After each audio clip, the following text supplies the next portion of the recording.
mine is at a good price. But not to worry about us, we've already been caught. have you seen any Delicate sauce. Delicious. And can you answer our question?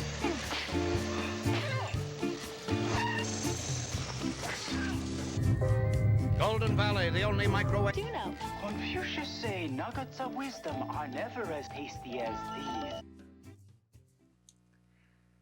Well, the phone rang again, and I got a call to go in for an audition. They were looking for a guy that could do big comedy and be able to do things what's called over the top, silly, exaggerated.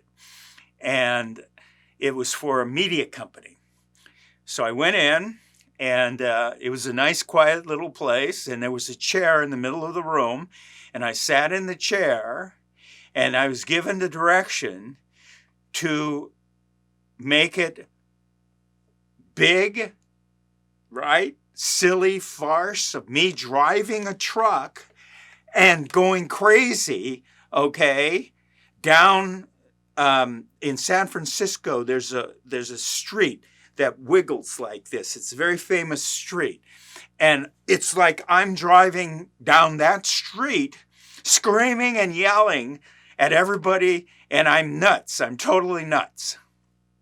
Okay, you ready? Okay, here we go. Slate your name and go ahead. And I start going, right? And I do that. Cut. Okay, that's great. Do me a favor. I want you to do it twice as big. Just really. And so action. I'm bouncing in the chair, driving around like I'm going around, and these people are crashing and all of this other stuff. And cut. All right. Okay. That's great.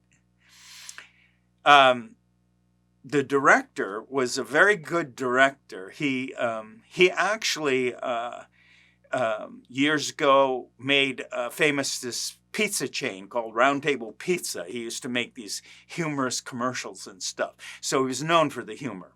Okay. So one more time, after one audition, I get the call. I've got the job. Okay. They tell me what I'm going to be doing, though. Can you drive? Yeah. Can you drive a truck? Well, how complicated? Well, okay, it's just one of those 3 or 4 speed, type. No, it was automatic. That's it. Sorry. But it was a truck, okay, like something they would deliver, groceries or vegetables to a store, not a semi, but a delivery truck. That's what it was, a delivery truck. Okay. All right.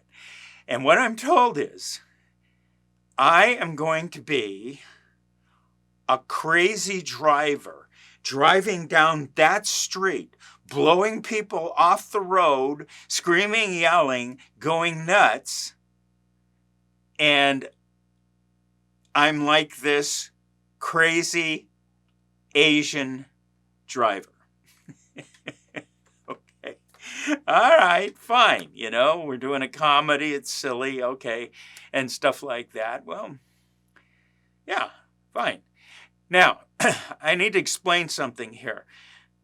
The reason why, in the actual shoot, it wasn't as big as like that second part of the audition where I'm just going berserk.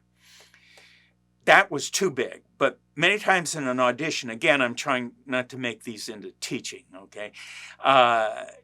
They want to see you do it over the top. They want to see it over the top. Not that they're going to do it that way, but that way they feel secure that if they pull you back a little bit, that's going to be no sweat for you. But what they don't want is for you to reach some top end, and they want it more, and you can't do it. So it's like, you're overgunned. If you can shoot that big gun, you can shoot that gun. Okay, fine. All right. So I ended up in San Francisco, and they couldn't get the permit for that street. I think there's so many tourists and stuff. They just couldn't get that famous street. I'm sorry, I forgot the name of it. People in San Francisco will kill me. Okay. So we're out at what's called actually the alphabet streets. They're on in the southwest side of San Francisco. There's streets that have names that go A, B, C, D, E, F, G, like that. So I was supposed to go to the whatever street, the T Street or the S or some kind of thing like that, and meet them on location on the street there. Well, when I showed up to the shoot in San Francisco Alphabet Street, the first thing I saw was the truck. And one more time, we get our little commercial shock. All right. I'm get out of my car at the Alphabet Street, and I look at the truck I'm going to be driving. Sure enough, it's one of those big white van trucks, not a semi truck, but one that used to delivery, around the city where they bring vegetables to everybody or whatever, something. Okay. But I look and I see the lettering on the side of the truck. And it says Noodles. That wasn't what surprised me. Above Noodles, in big letters, was Sakamoto. My name. Sakamoto Noodles Company or some kind of thing like that, or Sakamoto Noodles. I'm looking at that and I'm going, why is that? Okay. What happened is, like so many times in some of these stories I'm telling you, the more time that people in the business, getting commercials or producers or whoever, think about things, sometimes they kind of get worries about things or whatever. They started to get concerned that there would be complaints. Not that this was like racial profiling or something. I don't know. It was just some crazy truck driver in San Francisco who is just losing control of the truck and himself and going down and, blowing people out of the way or whatever. So I guess they wanted to kind of cover themselves a little bit by putting my name on top for whatever reason. Okay, maybe it's like my idea. Okay, and the noodles underneath, and maybe that would help out in court or whatever. I don't know. So anyway, fine, let's do it. They put this silly cap and all this other stuff. They rig the camera on the truck, all of this stuff. And we're driving around crazy, not for real, because obviously that's dangerous. But like I'm in the truck and they're filming me doing all of that kind of stuff, except not as big as the biggest with the audition, going screaming and honking and all of this other stuff. And they were very, very happy with it. And that's good. Okay, it was a lot of fun. I tried to make it very funny, and it was obviously not a serious thing. A couple of interesting things, though, let me just briefly tell you this, happened out of that.